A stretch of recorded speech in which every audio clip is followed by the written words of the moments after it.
Bum bum bum bum bum bum bum bum bum bum bum bum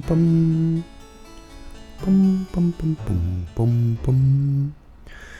Hello everyone, welcome back to Might and Magic 3 L's of Terra with WilNF. This will be I guess an optional episode. All I'm going to be doing this time is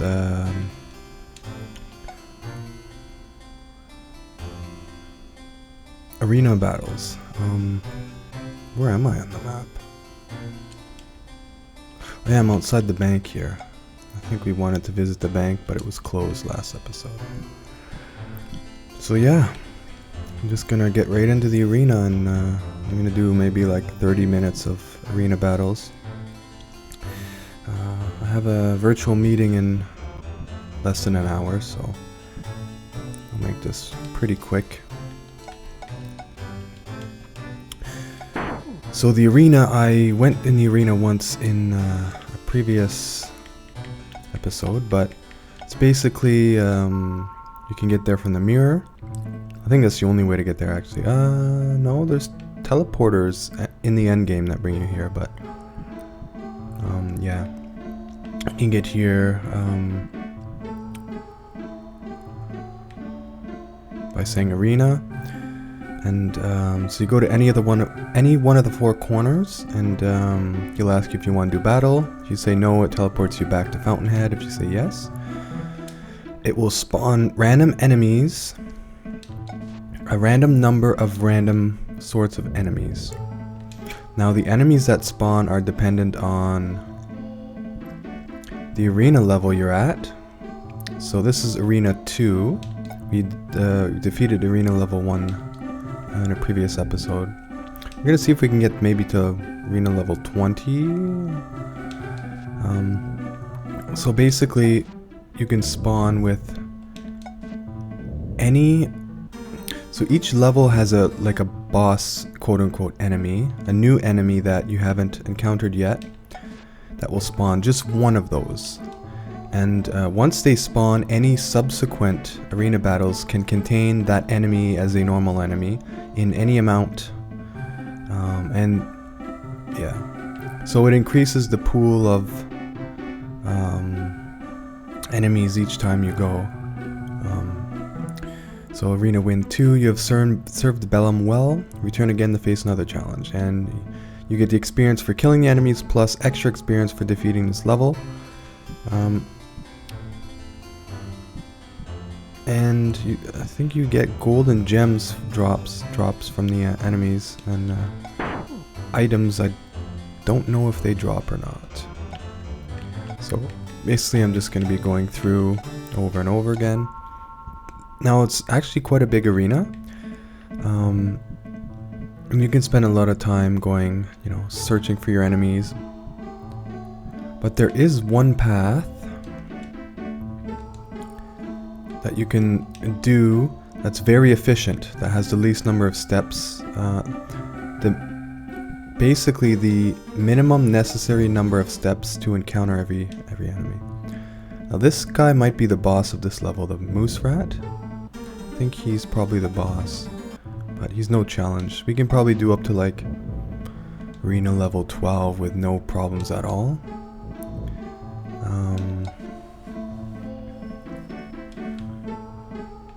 But sometimes a random enemy will spawn in, and like it'll be easy, and then one level will just have like some enemy that's super tough for you.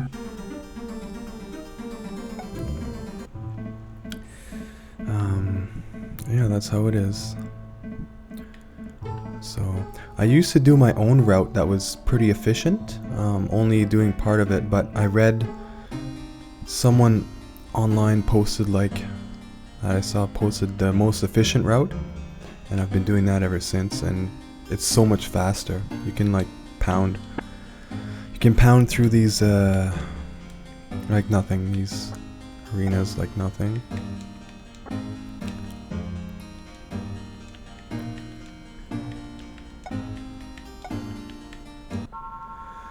Actually, what day is it? Maybe we should buff ourselves. What time is it? 9. 8 stay. It'd be 80 per person, so that would be 240 gold. 80 times 6, 240. That doesn't sound right.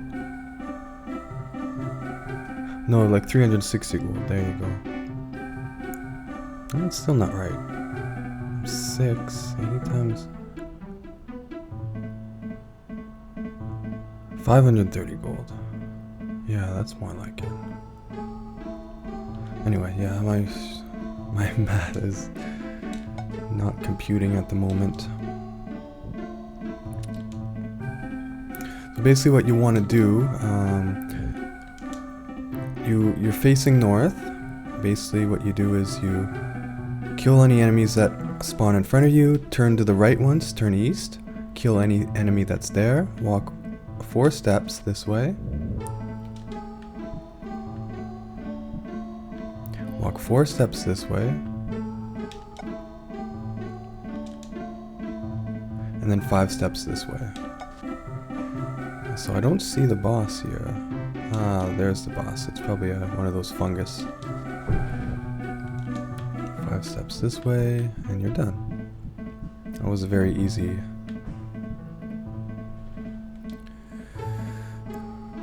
Sometimes you only get like 4 or 5 enemies. Sometimes you'll get like closer to 13.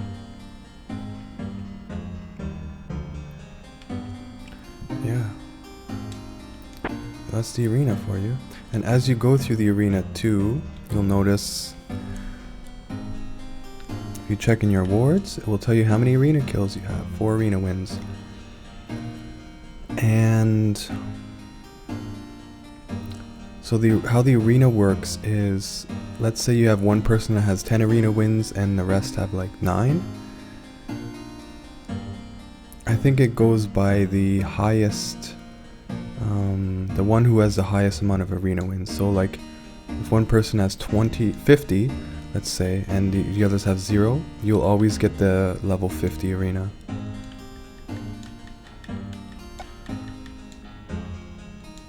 Now the level 50 arena is what you're aiming for.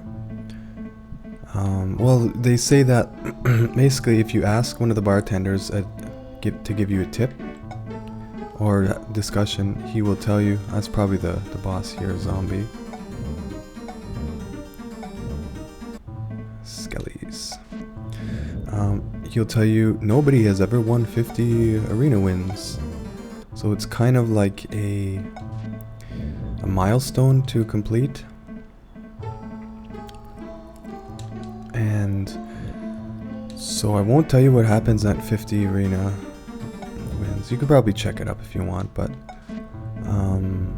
there's a very, very powerful enemy that spawns, and after 50, it's basically that same powerful enemy that spawns in so 50, 51, 52, 53, 54, all the way up to infinity has the same enemy, and I'd say it's the toughest enemy in the game. Yeah. So, you know, I've already won 50 arena wins, so I can boast that I've done that before. But yeah. Now it's an optional thing. You don't even have to do any arena at all if you don't want, but it gives you experience. So it's one way to sort of grind experience and golden gems and stuff.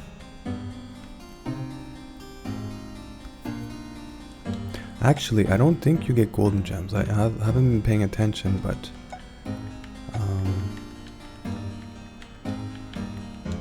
I don't know if you get golden gems. I know you get items. Item drops. I'm gonna check. Maybe one of us got diseased from the zombie. No, we're good.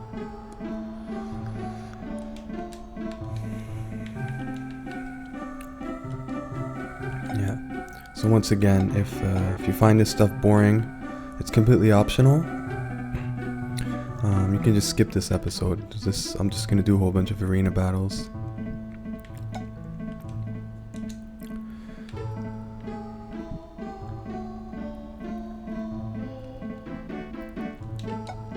See, that was a boss of the previous, or two arenas ago, and now they just show up as a regular enemy.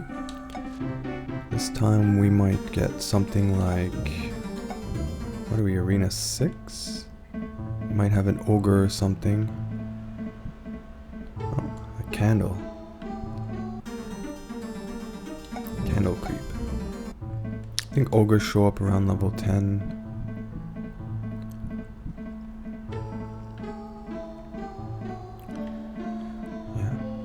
And the experience you get each time you complete it, it's 1,000 times the arena level.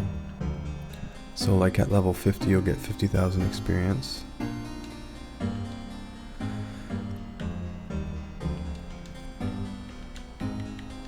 Now it's probably like, you really don't have to do this. At low levels it might help if you need to sort of grind a few levels, but overall, in the grand scheme of things, the amount of experience you get from like end game from the Minotaurs, you get like 1 million experience points each from them. So I mean, the amount of experience we're gonna get in these 20 arena battles is only a fraction of what you get from one enemy end game. Yeah, it's crazy. And so the way level scaling in this game works is your class, how much experience you need to level depends on your class, and so it's different for each class, but there's a cap. Each class caps at requiring 2,400,000 experience points. Oh, too busy talking, I didn't pay attention. Yeah, 2,400,000 I think is the cap per level. Okay, I think that was the last guy. Oh? Yeah, it's like 2,400,000 is the cap, so like starting at like level 20, everyone just needs 2,400,000. But lower levels,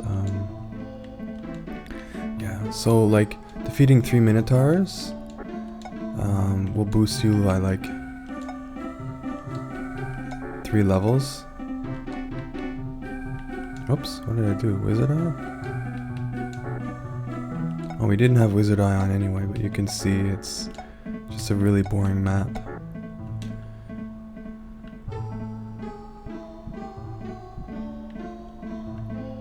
Actually, I think the posts, if you look on Wizard Eye, spell out ICF or whatever, the developer's anagram. Is that what it's called? An anagram?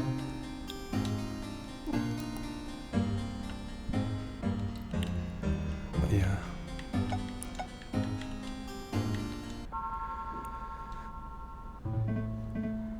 I wonder if we can see it.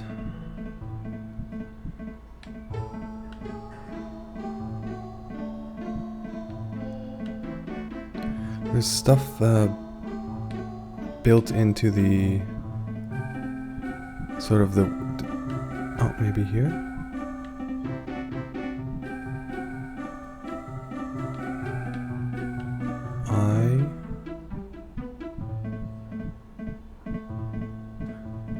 Oh, it says New World Computing.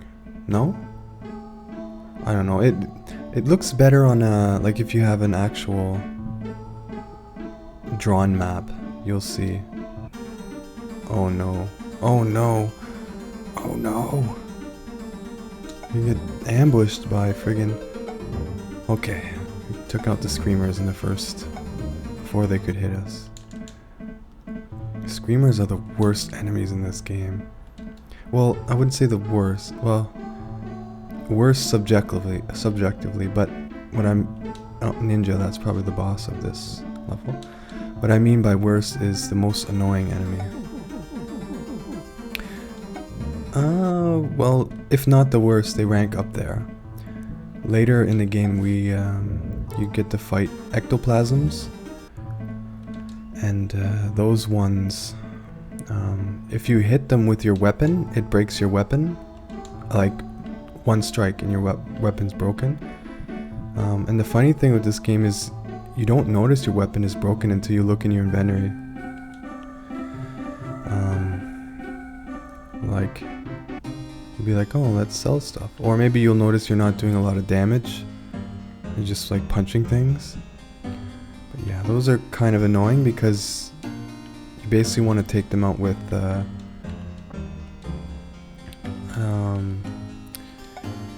magic only, or from range if you can with your arrows.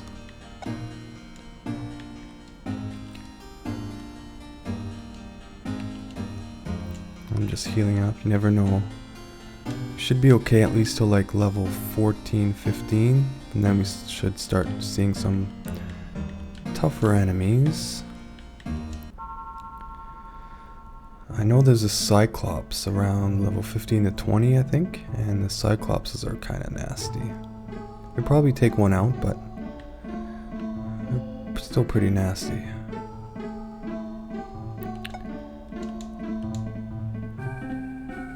Ninjas. See, we had ninjas as the boss last time, and now they just show up as a regular enemy.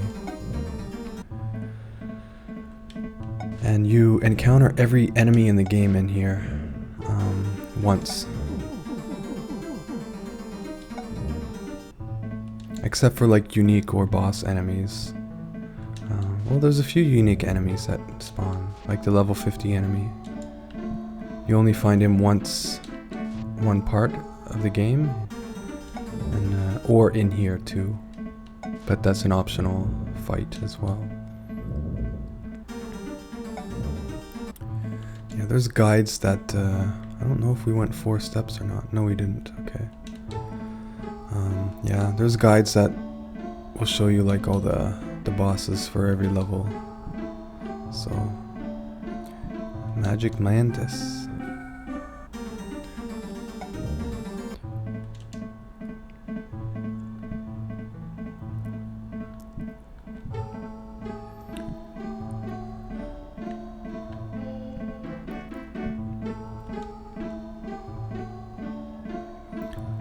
So we might have gotten a level by now, but it's not day yet, so we can't level up even if we wanted to. I mean, we could rest, but just gonna continue here.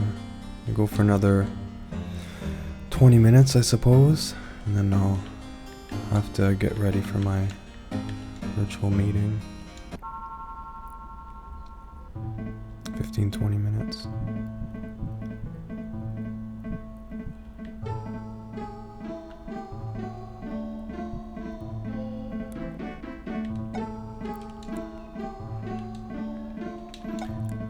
Rato. Moose Rato. Goblin. Basically the first enemy you see in the game. Ah, there's the boss here, Ogre. Ogre. What an ugly ogre. Is your name Shrek? No, you're not green.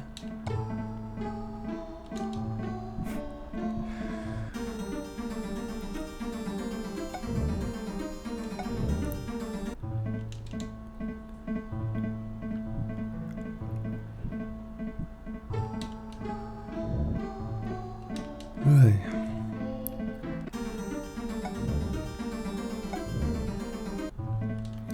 Has anyone here ever played Skate 3? I think it's Skate 3. I think I talked about this in one of my Oblivion videos, but Skate 3 is known for being especially buggy. There's some nice glitches that you can do if you press like sequences of buttons or do specific things. And it's overall glitchy. Like,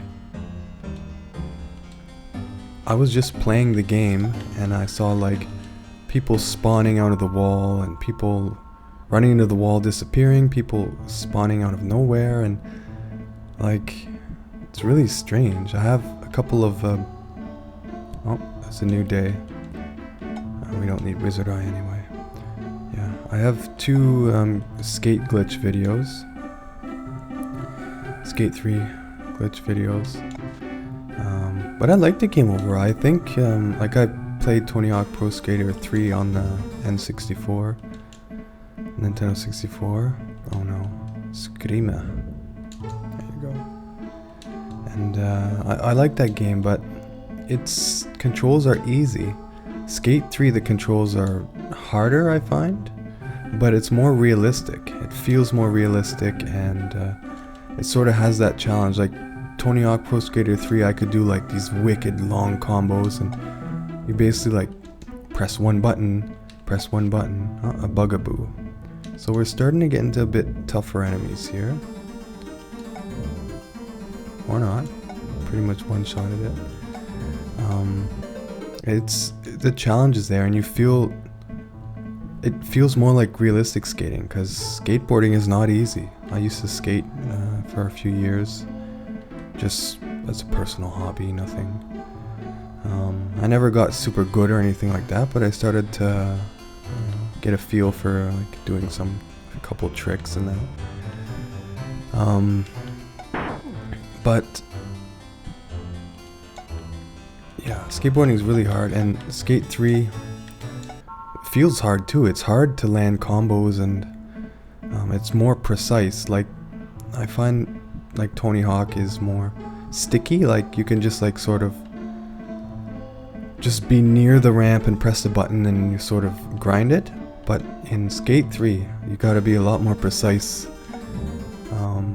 It's hard, and you feel a sense of satisfaction from, you know, doing like even like a 3 or 4 combo is hard to do.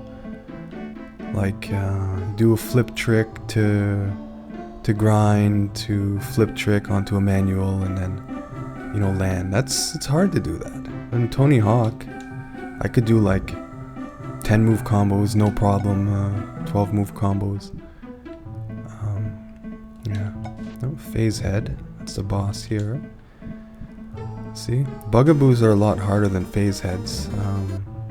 So sometimes, like, I guess it also depends on your party composition. Like, if you have a party that can do good physical damage against someone who has little HP, you're gonna cream him pretty fast. But if you have all like spellcasters who aren't as physically inclined, you know, you might have trouble against something with high AC and HP, or enemies that are resistant to physical damage. If you have only one spellcaster, you can have a bad time. And there are some enemies in the game that are resistant to physical. The Terminator's endgame only take damage from energy or magic damage. That's why implosion is important.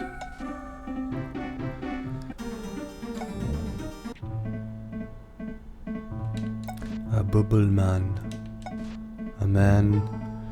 Is it his bubbles in the shape of a man, or a man made of bubbles? It's a bunch of bubbles with a face. There's a spider. That's the boss of this level.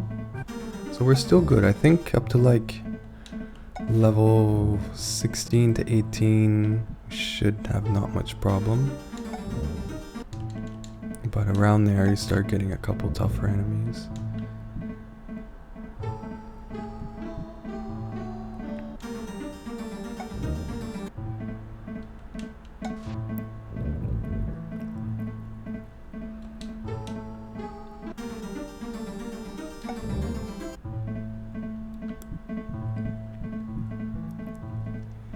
Yeah, say Skate 3 is, well, it's my favorite skating game.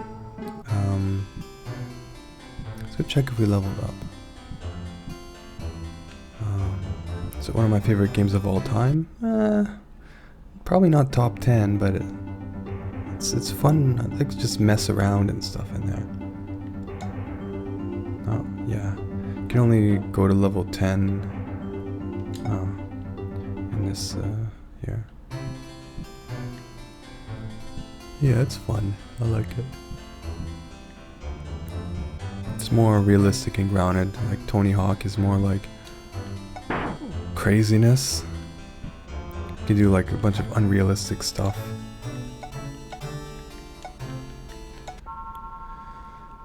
Oh, I don't know if there's any other skate games out there. I know of those two. There's probably different ones, but those are two of the most popular skateboarding games. Oops.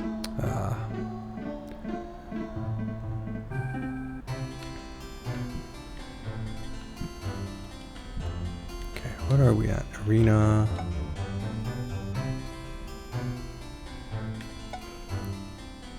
Let's get at least a 15. I want to take time to prepare for my meeting and take a breather between, sort of get into the headspace for the meeting. That's one thing about like doing full-time studies is you're busy. Like sometimes you're in class and there's something going on, like right at the end of your class, so you gotta jump into something else, and you get like whiplash, like from sitting and... Oh, that might be the boss here, Mad Dwarf. Like sitting and listening in a lecture to participating in, I don't know, like a seminar or something, or a conference. Oh no, it's not the boss. The sprite was the boss, I think. And yeah, and some days you can be in like classes and virtual meetings for like 6 hours straight, depending on your schedule. I mean, you can sort of craft your own schedule, but sometimes when you have like classes you need, like they're back to back, like 2-3 hour seminars back to back, and that's tiring, man, to sit there for 6 hours and focus intently. Of course, they usually give you like 5-10 minute breaks halfway through the class, but still, I mean,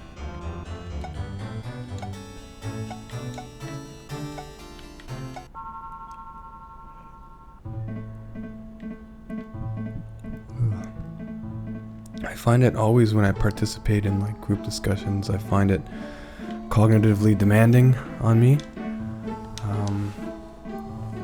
Just because I'm an avoidant personality and sort of have social phobia. So it takes a lot of sort of cognitive power to, you know, keep my mind straight and keep the, you know, other thoughts that creep in those situations at bay. Like, you know, when you get self-conscious, like, oh, you know, did I say the wrong question? Or, you know, what will they think of me if I say this? Is this the right thing to say at this moment? How do I interject? You know, will I be interrupting the flow of... and just speaking out generally is... It's, you know, it's demanding. It's, I remember when I was in doing my first degree, I had very intense social phobia. Like, you learn to control it, like, after many years of having it, but like, I used to be like physically unable to move. That's how bad it would be. And I'd just sit there and like be frozen, and it would be hard to even like focus on what people were saying. Like it was really bad. And like, I remember when I used to speak up in class, I used to force myself to sometimes speak up or ask a question or say something, and like, it would ruin my whole day after. Like, that's how terrible it was for me to do that.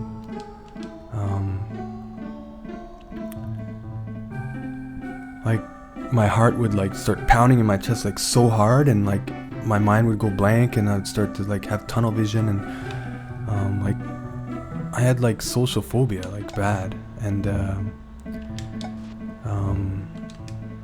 like I could not respond if somebody sort of responded to me, I wouldn't be able to respond after, because I would just be like destroyed. Like my mind would be like reeling and my heart would be pounding, and I'd just be like, oh man, like it would drain me completely, and the rest of my day I'd have no energy to do anything. Like, that's how bad it was. Now, I never got sort of diagnosed with any sort of mental stuff. I always wondered if I maybe have, like, I don't know, Asperger's or something like that, or avoidant personality. I self-diagnosed with avoidant personality. But yeah, but you develop. I remember when I used to work, I used to use sort of like breathing techniques and meditation to, like, when I would get really anxious, to calm myself, and like just being around people like constantly for 5 years in my first degree. I sort of like, I don't want to say evolved, but developed. You learn strategies to deal with your stuff, and there's the boss of this. We haven't seen this enemy yet. It's a Scorpia. Very, very easy enemy. We'll see it in Swamp Town though. And there's a story behind the Scorpia. I'll say it once we get to Swamp Town, but yeah. Another reason why I went back to academia to do my second degree is to sort of get better at social skills and stuff. I threw myself into my studies and I served on a student association for 3 years. I basically threw myself into everything, and to be able to, get the skills and develop, and, like exposure therapy, I guess. And I took workshops on how to, communication abilities and stuff, how to work in groups, leadership. But yeah, you sort of, the research project I'm working on, there's the boss for this level, Ogre. Oh no, we already had ogres, I think. I don't know. The research project I'm working on right now, I'm focusing on, there's a philosopher called Wilhelm Dilthey. He's a 20th century, well, late 19th century philosopher, early 20th century, and he basically has a sort of personality theory, and he describes, oh, there we go, we haven't seen that enemy yet either. It's, I don't know what it's called. You only see it in like one part of the game. Anyway, he has a personality theory where he basically describes that, every human has the same sort of innate drives in them. Like, each person has the drive for war, for nutrition, for protection of self and others. We have social feelings, need for community, stuff like that. Every human being that lived or ever lived will have these drives in them. Now, our personalities, when you point to someone and say, oh, that person's a scatterbrain, or that person is a absent-minded, that person is a coward, that person's righteous, we're pointing to qualitative expressions of the drives in the persons, and it depends on sort of the, how do I say this easily without getting too technical, sort of the ways the drives interact with each other, and which ones are dominant and which ones are stronger in the person, constitute your sort of character. So like, I guess maybe someone with social phobia might have a strong drive to protect oneself, by being wary of other people, and maybe their drive for, sociality is low, So this constitutes sort of a type that expresses itself because the way the drives are in that person. I guess we can get up to 20 this. I'm gonna get to 20 and then I'm gonna end. Yeah, that's basically Diltai's. But he also says that sort of we can our personalities and our sort of the structure of our drives develop over time in conjunction with culture and geography and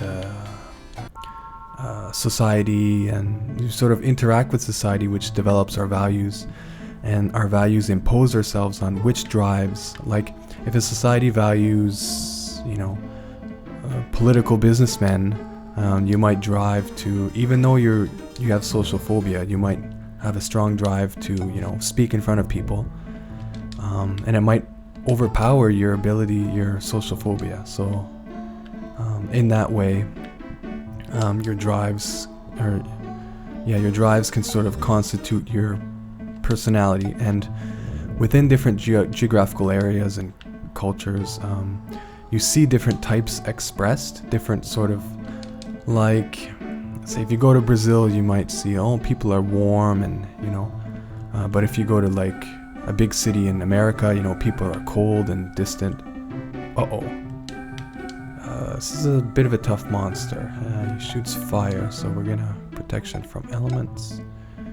Fire. We haven't seen this one yet, but we see them soon. Okay. Mist.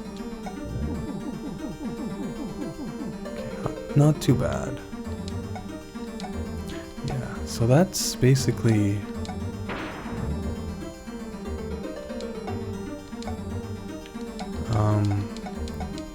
Sort of, he doesn't say that he has. Oh, I was thinking not nature's gate, nature's cure. He doesn't say he has a theory of personality, but this is how he describes, like, he has theories about life and stuff like that. Oh my. That's the fungus. There we go. Yeah. So like I said, sometimes you'll find easy enemies in this, and then all of a sudden you hit a level and it's like a tough enemy appears.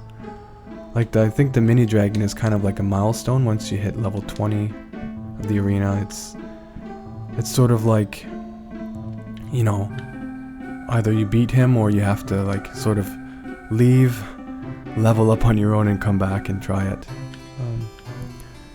I think that's going to be it for this episode. I need to sort of get ready for I'm actually going to teleport to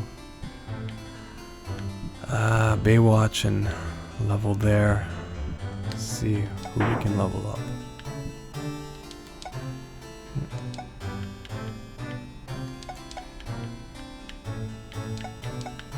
And then next time we're going to visit Swamp Town. Oh wait, it's not Baywatch. What am I? In Might and Magic 4 you put the name in the mirror, but not the, here it's codes. There you go. So I'm rushing a bit here. I want to get, take a breath and get prepared for my meeting. Clubber. Ilowa. Meridian is close. There we go.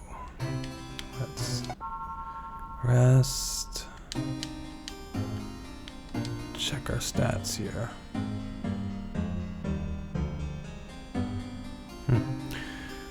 Sorcerer is a bit low on the HP, but